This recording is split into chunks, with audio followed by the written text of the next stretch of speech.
Bom dia, queridos. Mensagem do professor Vicente. João, capítulo 4, verso 24. Deus é Espírito e importa que os seus adoradores o adorem em espírito e em verdade. Louvado seja Deus! Estamos estudando Educação e Redenção. O tema desta semana, adoração, no contexto da educação. Hoje, terça-feira, em espírito e em verdade. Bem querido, bem querida, você sabe que pode participar conosco, portanto, faça seu comentário, faça perguntas, dê like para entender que você está gostando da mensagem. Compartilhe este material com outros, inscreva-se no canal, toque o sininho para receber as notificações e não se esqueça, ore por esse canal, ore por mim, estou precisando muito das suas orações. Bem querido, bem querida, que tema é esse de hoje? Impressionante como o Novo Testamento tem mensagens muito importantes que confirmam também as mensagens do Antigo Testamento. Importante como algumas pessoas pensam que o Antigo Testamento e o Novo estão dissociados. E não estão.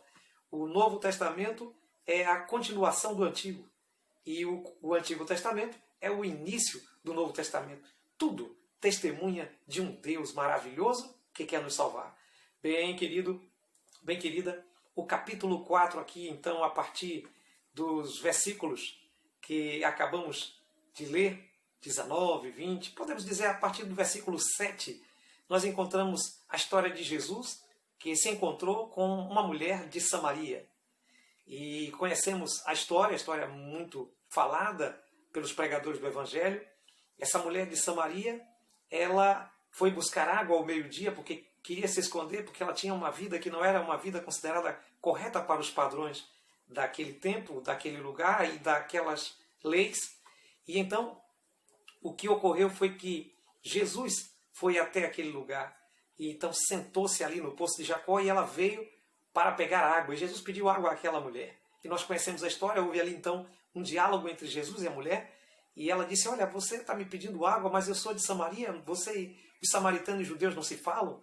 E Jesus ali começa então a puxar uma conversa com ela. E ela então começa a dizer assim para Jesus, olha, vejo que você é profeta. E Jesus tinha dito para ela que a água de Jesus, a água maravilhosa que ele ia dar a ela nunca teria sede. Então ela disse, olha, me conceda que eu venha buscar dessa água. Jesus mudou a conversa. Então Jesus disse, olha, vá chamar teu marido. E ela então disse, olha, eu não tenho marido.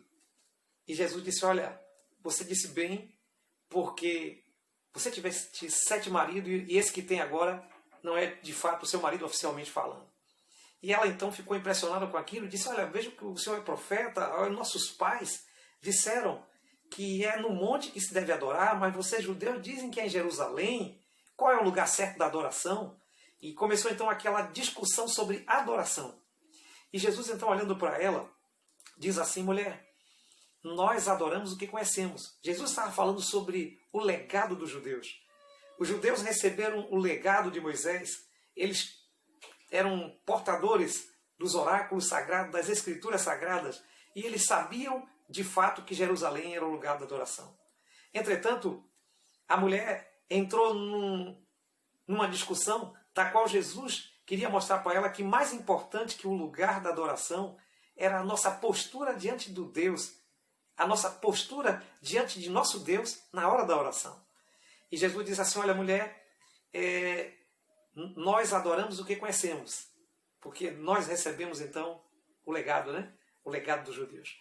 E então diz para ela, mas vem a hora, mulher, que nem em Jerusalém, nem no monte adorareis ao vosso Deus, porque Deus é Espírito e importa que os seus adoradores o adorem em espírito e em verdade.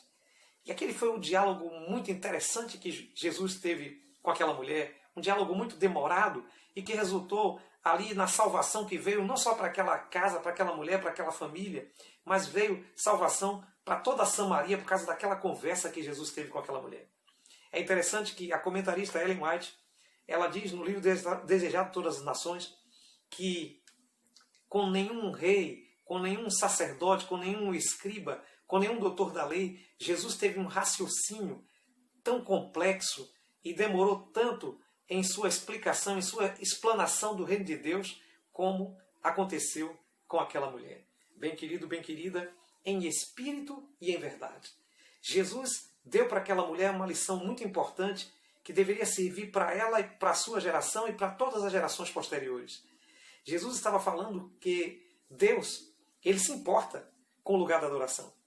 Deus se importa que tenhamos um templo bonito. Deus se importa que façamos algo que seja para louvor dele, para o engrandecimento dele. Deus se importa com isso. Entretanto, isso não é tudo para Deus. Se não tiver nada disso, Deus se importa muito mais que a sua adoração seja verdadeira. Deus se importa muito mais que a sua adoração não seja uma adoração desfaçada, hipócrita, não seja uma adoração mentirosa, mas que seja uma adoração em espírito e em verdade. E ali, Jesus ensinou para ela algumas coisas muito importantes. Em espírito, queridos, porque precisamos ter uma experiência singular com Deus. Se entramos numa igreja ou num templo e passamos o tempo todo distraído, cuidando de outras coisas, a adoração de nada valeu para nós. A adoração só terá valor se entrarmos em completa concentração espiritual com Deus. Outra questão, queridos, é que a adoração tem a ver com a verdade. Quando eu me refiro à verdade, eu quero me dizer o conjunto de toda a verdade, a Bíblia. A Bíblia é a verdade. A própria Bíblia se diz ser a verdade. A Bíblia, ela diz, santificam na verdade, a tua palavra é a verdade, João 17:17. Mas também a Bíblia diz que existe um conjunto de verdade. Jesus é o caminho, a verdade e a vida. O Espírito Santo é o Espírito da verdade. A lei de Deus é a lei da verdade. Existe então um conjunto de verdade que as pessoas precisam saber quando se fala em adoração.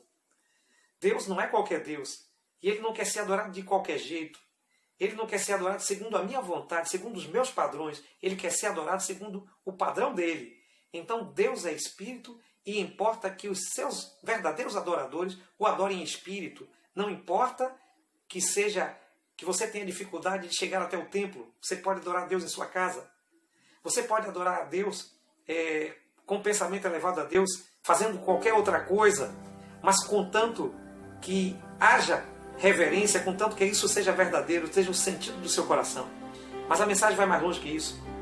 Deus está dizendo que precisamos adorá-lo em verdade. Não podemos colocar no lugar de Deus outras coisas e dizer que estamos adorando. Não podemos colocar no lugar de fazer a vontade de Deus outra forma de adoração e dizer que estamos adorando. Precisamos adorar a Deus segundo a vontade dEle, segundo Ele deseja ser adorado, em espírito e em verdade. Bem querido, bem querida, espero que você tenha compreendido a mensagem. E se você entendeu, se é seu desejo adorar a Deus em espírito e em verdade, que você se entregue a Deus, que você então se disponha a obedecer à verdade. Se esse é seu desejo, então ore comigo. Eterno Deus, maravilhoso Pai, obrigado por Tua graça, obrigado por Teu amor e por nos ensinar o caminho da verdade, em nome de Jesus.